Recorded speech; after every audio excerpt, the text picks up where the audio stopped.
Nagsimula na ngayong araw ang taunang Brigada Eskwela kung saan tulong-tulong ang mga guro, magulang at ilan pang volunteer groups sa pagsasaayos at pagpapaganda ng mga paaralan.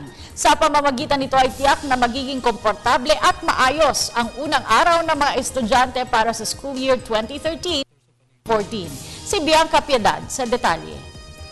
Handang-handa na sa pasukan ng President Corazon Aquino Elementary School sa Batasan, Quezon City sa suporta pa lamang ng mga guro, magulang, local government agencies at volunteers sa pagbubukas ng ika-10 taon ng Brigada Eskwela sa buong bansa. Dala nito ang temang isang dekada ng bayanihan sa paaralan. Sang-ayon nga sa direktiba ng kanilang ahensya, nakiisa ang Bureau of Fire Protection sa paglilinis ng paaralang ito sa Quezon City.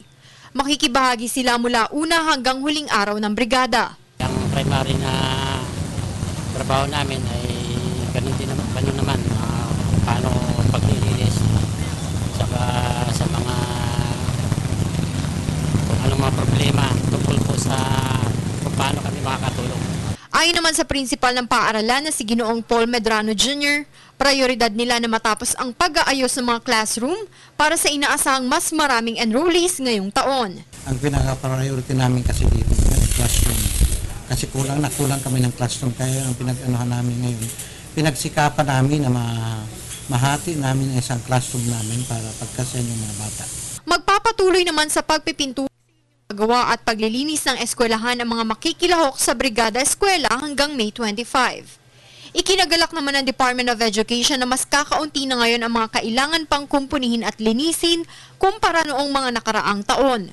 Aktibo akong lumalahok dito sa brigadang eskwela na ito. Napapansin ko paunti ng paunti ang mga inaayos natin. Napakagandang tanong yan. Dahil kanina yung pinuntahan kong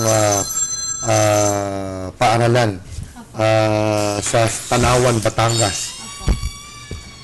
Maganda, bagong pintura pa. Ang mga silid, kaya ang ginawa namin nung nakaraang taon, ako yung nagpintura ng paaralan dyan naman sa Maynila. Ngayon, naglinis na lang kami. Paalala ng DepEd, hindi lang sa paglilinis maaaring makatulong sa pagtatagumpay ng Brigada Eskwela dahil maaari rin mag-donate ng mga gamit sa paaralan na makakadagdag sa kaalaman ng mga mag-aaral maliban na lamang sa pera. Para sa Telebisyon ng Bayan, Bianca Piedad.